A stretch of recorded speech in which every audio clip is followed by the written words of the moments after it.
Hello friends, പത്തരമാറ്റിൻ്റെ next വീക്കിലെ നമ്മുടെ സ്റ്റോറിയിലേക്ക് പോയാലോ? ആദ്യം തന്നെ നമ്മുടെ ചാനൽ ആരും കണ്ടിട്ടില്ലെങ്കിൽ ഒന്ന് സബ്സ്ക്രൈബ് ചെയ്തിട്ട് കാണണേ.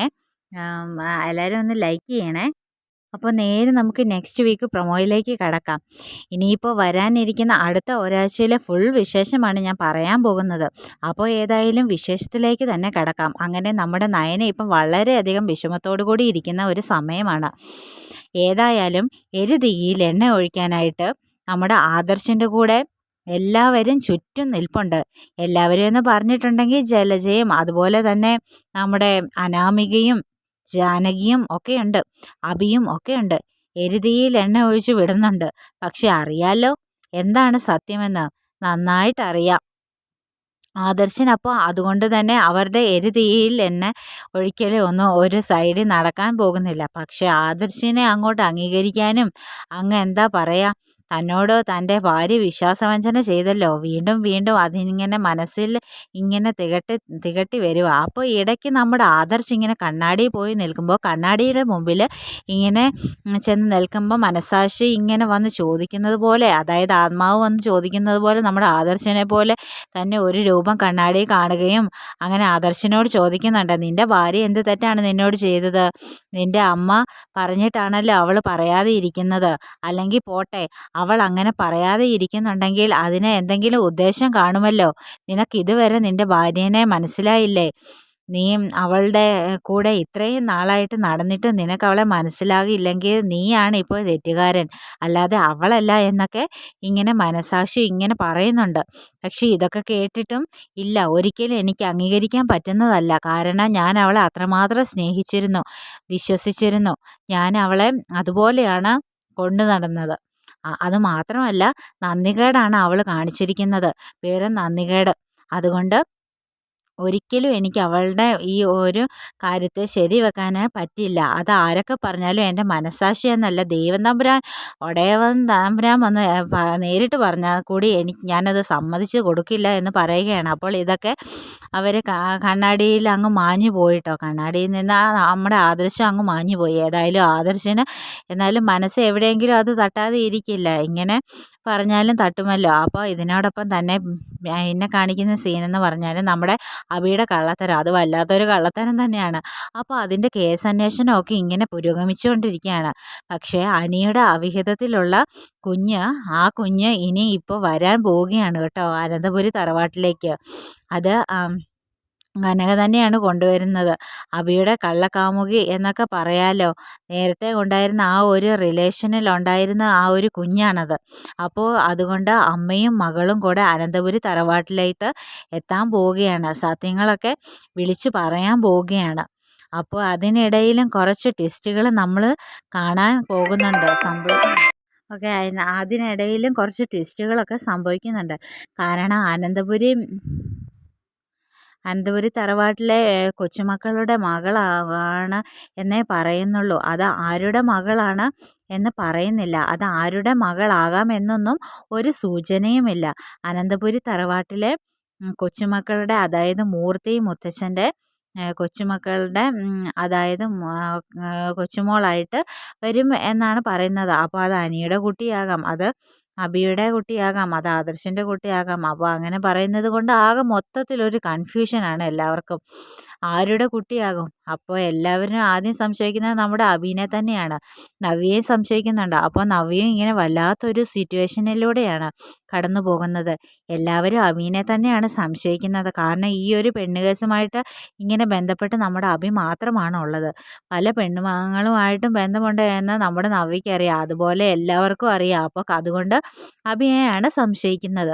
നവ്യയ്ക്ക് അടക്കാൻ കഴിയാത്ത സങ്കടങ്ങളും വിഷമങ്ങളിലൂടെയൊക്കെ കടന്നു പോകുമ്പോൾ അവിടെ എന്താ പറയുക, നമ്മുടെ ആദർശും നയനയും കൂടെ ഒരു തീരുമാനം എടുക്കുകയാണ്.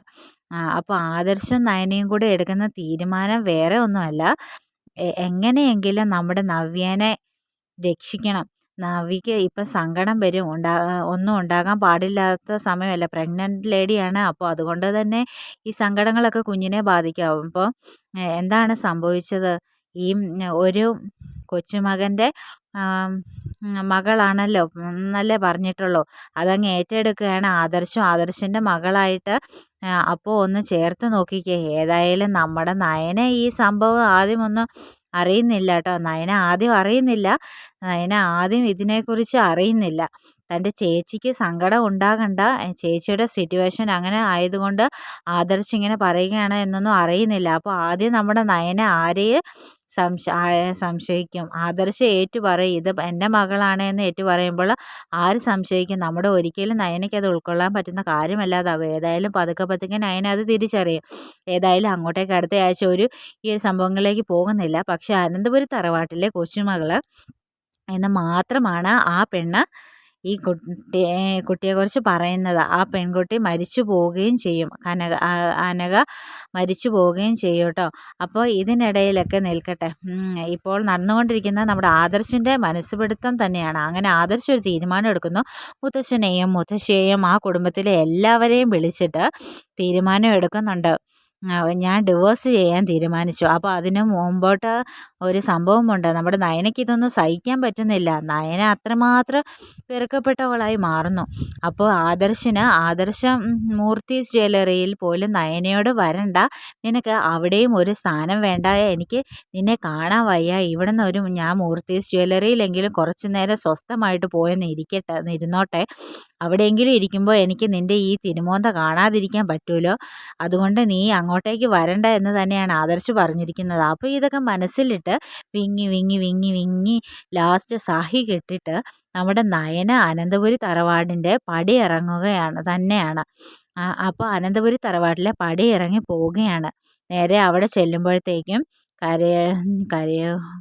കനകയോടെ ഗോവിന്ദനോട് സത്യങ്ങളൊന്നും പറയുന്നില്ല. ഞാൻ കുറച്ച് ദിവസം ഇവിടെ നിൽക്കാൻ വന്നതാണ് എന്ന് മാത്രമാണ് പറയുന്നത്. ആദർശമായിട്ടൊരു പ്രശ്നവും ഇല്ലെന്ന് പറയുന്നത്. കാരണം അവിടെ ഗോവിന്ദൻ എന്തെങ്കിലും സംഭവിക്കുമോ എന്നുള്ള ഒരു ചെറിയ പേടി കാണുമല്ലോ ആർക്ക്? നമ്മുടെ നയനയ്ക്ക്. അപ്പോൾ നയന അതുകൊണ്ട് ആരോട് സത്യങ്ങളൊന്നും പറയുന്നില്ല. അതുമാത്രമല്ല നന്ദു അവിടെയാണ് നിൽക്കുന്നത്. അപ്പോൾ നന്ദുവിന് ഒരു വിഷമം ഉണ്ടാവണ്ട എന്നൊക്കെ ഓർത്തിട്ട് എല്ലാവരിൽ നിന്നും ഒളിപ്പിച്ചു വെക്കുകയാണ് നയന. താനും ആദർശം തമ്മിൽ പിരിഞ്ഞിട്ടാണ് ഇങ്ങോട്ട് വന്നത് എന്ന്. പക്ഷെ അനന്തപുരി തറവാട്ടിൽ അനാമികയ്ക്കും ജലജയ്ക്കും ജാനകിക്കും ഇതിൽ പരം സന്തോഷമുണ്ടോ? അയ്യോ, ഇനിയിപ്പോൾ നയന തിരിച്ചു വരില്ല. അതിൻ്റെ ഇടയിലാണ് ആദർശം എല്ലാവരെയും വിളിച്ചിട്ട് ഒരു തീരുമാനം അങ്ങ് എടുക്കുക. ഞാൻ ഡിവോഴ്സ് ചെയ്യാൻ പോവുക, എനിക്ക് അവളെ വേണ്ട, ഞാൻ ഡിവോഴ്സ് ചെയ്യാൻ പോവുക, എനിക്ക് ഡിവോഴ്സ് വേണം, എനിക്ക് അവളുമായിട്ട് ഇനി ബന്ധം തുടർന്നു പോകാൻ പറ്റില്ല, അതുകൊണ്ട് ഞാൻ ഡിവോഴ്സ് ചെയ്യുവാന്ന്. മുത്തശ്ശനും പറഞ്ഞു, ഓക്കെ, നിനക്ക് താല്പര്യമില്ലെങ്കിൽ ഒരിക്കലും നയനയെ നിൻ്റെ മുകളിൽ കെട്ടിവെക്കാൻ ഞങ്ങൾ നിൽക്കുന്നില്ല. നിങ്ങൾ രണ്ടുപേരും ജീവിക്കേണ്ടത് ഇന്നോ നാളെയോ ഞങ്ങൾ കുഴിയിലേക്ക് കാല് നീക്കുന്നവരാണ്. അപ്പോൾ നിങ്ങൾക്ക് രണ്ടുമാണ് ജീവിക്കേണ്ടത്. നിങ്ങൾക്ക് ഇങ്ങനെ പൊരുത്തപ്പെട്ടു പോകാൻ പറ്റിയില്ലെങ്കിൽ അതുകൊണ്ടൊക്കെ തന്നെയാണല്ലോ ഇപ്പം നമ്മുടെ ഈ ഒരു ഗവൺമെൻറ് തന്നെ ഇങ്ങനെയൊക്കെ ഡിവോഴ്സ് എന്ന സംഭവം കൊണ്ടുവച്ചിരിക്കുന്നത്. അതുകൊണ്ടൊക്കെ കുഴപ്പമില്ല എന്ന് മുത്തശ്ശനും പറയുന്നു. ഇത് കേട്ട് കഴിയുമ്പോൾ അവിടെ ഏറ്റവും കൂടുതൽ സങ്കടപ്പെടുന്നത് നമ്മുടെ ദേവയാനിയാണ് കേട്ടോ. ദേവയാനി വല്ലാത്തൊരു സിറ്റുവേഷനിൽ, അയ്യോ നയനമോളെ ഒഴിവാക്കി അവൻ ഡിവോഴ്സ് ചെയ്യാൻ പോകുന്നത് കേട്ടപ്പോഴത്തേക്കും ഉണ്ടാകുന്ന മാനസികാവസ്ഥ, അത് വല്ലാത്തൊരു മാനസികാവസ്ഥയാണ്.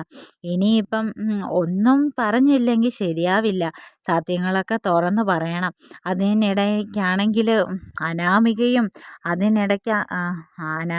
ജലജയും ജാനകിയും രേവതിയും വേണുവും കൂടി വരുന്നുണ്ട് അനന്തപുരി തറവാട്ടിലേക്ക്. നയന പോയല്ലോ, ഇനി ധൈര്യമായിട്ട് കടന്നു വരാം. അപ്പോൾ വരുന്നുണ്ട്. അങ്ങനെ വേണുവും രേവതിയും ഒക്കെ പറയുകയാണ് മുത്തശ്ശനോടും മുത്തശ്ശിയോടും ഒക്കെ, അല്ലെങ്കിലും ഞങ്ങൾക്ക് അറിയാമായിരുന്നു ഈ ബന്ധം നന്നായിട്ട് പോവില്ലെന്ന്. കാരണം ഒരിക്കലും ചേർത്ത് വെക്കാൻ പറ്റാത്ത ഒരു ബന്ധമാണ് നയനയും ആദർശവും തമ്മിലുള്ള ബന്ധം. കാരണം അനന്തപുരി തറവാട്ടുകാർ എവിടെ കിടക്കുന്നു, ആ കിടക്കുന്ന ഒരു എന്താ പറയുക, പ്രതിമ കച്ചവടക്കാരൻ്റെ മകൾ എവിടെ കിടക്കുന്നു, എവിടെയെങ്കിലും നടക്കുന്ന കാര്യങ്ങളാണോ? അതുകൊണ്ട് ഇപ്പോൾ എടുത്ത തീരുമാനം, എല്ലാവരും ഇപ്പോൾ എടുത്ത തീരുമാനം നല്ല തീരുമാനം. അവൾ ഈ വീട്ടിൽ ഉള്ളത് തന്നെയാണ് ഈ വീടിൻ്റെ ഐശ്വര്യക്കേട്. അതുകൊണ്ടാണല്ലോ മൂർത്തി സാറിന് ഇങ്ങനെ ഒരു അസുഖം വരെ ഉണ്ടായത് എന്നൊക്കെ പറയുക. തരിച്ചു കയറി വരുന്നുണ്ട്. മുത്തശ്ശൻ അടക്കി പിടിച്ചിരിക്കുകയാണ്. ഇതിനോടൊപ്പം തന്നെ നമ്മുടെ വേണു ആദർശനോടും പറയുന്നുണ്ട്, ഏതായാലും ഒരു കാര്യം നോക്ക് ആദർശേ, ഇനിയിപ്പോൾ അവളുമായിട്ടുള്ള ബന്ധം തുടരുമൊന്നും വേണ്ട. എത്ര നല്ല കുടുംബങ്ങളിൽ നിന്ന് ബന്ധം കിട്ടും. അതൊക്കെ പോട്ടെ, എൻ്റെ കുടുംബത്തിലുണ്ടല്ലോ നല്ല ബന്ധങ്ങൾ. ഇപ്പോൾ രണ്ടാമത് കല്യാണം കഴിക്കുന്ന പെണ്ണൊന്നുമല്ല, ആദ്യമായിട്ട് കല്യാണം കഴിക്കുന്ന ഒരു പെണ്ണിനെ വരെ ഞങ്ങൾ ഒപ്പിച്ചു തരാം എന്നൊക്കെ പറയുന്നുണ്ട്. എവിടുന്ന് നമ്മുടെ ആദർശിന് അതിൻ്റെ ഒന്നും കാര്യമില്ലല്ലോ. ഏതായാലും ഇതിനോടൊപ്പം നമ്മുടെ ദേവയാനിയോടും എരിവ് മാക്സിമം എരുതിയിൽ എണ്ണ ഒഴിച്ച് കൊടുക്കുകയാണ്. ദേവയാനിയോടും ചെന്ന് പറയുന്നുണ്ട്, അനാമിക ഒന്നുകൊണ്ടും വിഷമിക്കേണ്ട. വലിയമ്മ എന്താ വിഷമിക്കുന്നത്? വലിയമ്മയുടെ മരുമകളായിട്ട് വലിയമ്മയ്ക്ക് ഞാനിവിടെ ഇല്ലേ, പിന്നെ എന്തിനാ വലിയമ്മ വിഷമിക്കുന്നത്? അത് മാത്രമല്ല, ആദർശേട്ടൻ കൊണ്ട് നമുക്ക് വേറെ കല്യാണം കഴിപ്പിക്കാം. അതും വലിയമ്മയ്ക്ക് ഇഷ്ടമുള്ള ഒരു വലിയ വീട്ടിലെ ആഗ്രഹിച്ച പോലെ തന്നെയുള്ള ഒരു പെണ്ണിനെ കൊണ്ട് നമുക്ക് കല്യാണം കഴിപ്പിക്കാം. അല്ലെങ്കിൽ അവരുടെ കുടുംബക്കാരെ കൊള്ളത്തില്ലെന്നേ, എല്ലാം വകകെട്ടതങ്ങളാണ്. എന്തോ ഒരു കള്ളത്തനം കണ്ടുപിടിച്ചിട്ടുണ്ട്. അവൾ മിക്കവാറും ഏതേലും ഒരുത്തൻ്റെ കൂടെ കറങ്ങി ചേട്ടൻ കണ്ടുപിടിച്ച് കാണും എന്നേ. അതുകൊണ്ട് തന്നെ ആയിരിക്കും. എന്നിട്ട് ഇത് കേൾക്കുമ്പം മനസ്സിൽ ദേഷ്യം വരുന്നുണ്ട് കേട്ടോ. ദേഷ്യം വന്നിട്ട് എൻ്റെ ഏതായാലും ലാസ്റ്റ് സഹി കെട്ടിട്ട് ഈ ഡിവോഴ്സിൻ്റെ കാര്യം എടുത്തിടുമ്പോഴത്തേക്കും നമ്മുടെ ദേവയാനി പറയുകയാണ്, നിർത്ത്, ഇനി ആരോടും നൈനയെക്കുറിച്ച് ഇവിടെ മിണ്ടി പോകരുത്. ഞാൻ പറയാം അവൻ്റെ മരുമകളെക്കുറിച്ച്. അവൾ എൻ്റെ മരുമകളല്ല, അവൾ എൻ്റെ മകളാണ്. മാത്രമല്ല അവളാണ് എനിക്ക് കരൾ തന്നത് എന്നെല്ലാം തുറന്നു പറഞ്ഞ് പൊട്ടിക്കരയുന്ന ഈ ഒരവസ്ഥ സമയത്ത് നമ്മുടെ നയന എങ്ങോട്ട് പോയായിരുന്നു? വീട്ടിൽ പോയായിരുന്നു. അവിടെ പോയി നമ്മുടെ ആദർശ് തിരിച്ചു കൂട്ടിക്കൊണ്ട് വരികയാണ് കേട്ടോ. അപ്പോൾ ഇതുപോലെ ഒരു അടിപൊളി വിശേഷമാണ് നമ്മൾ ഇനിയിപ്പോൾ അടുത്ത ആഴ്ച കാണാൻ പോകുന്നത്. അപ്പോൾ മിസ് ചെയ്യാതെ എല്ലാവരും കാണണേ. നമുക്ക് അബിയുടെ കള്ളത്തരങ്ങളും ഒക്കെ കണ്ടുപിടിക്കാം. അപ്പോൾ പുതിയൊരു വീഡിയോയുമായിട്ട് അടുത്ത ദിവസം കാണാം. Bye bye.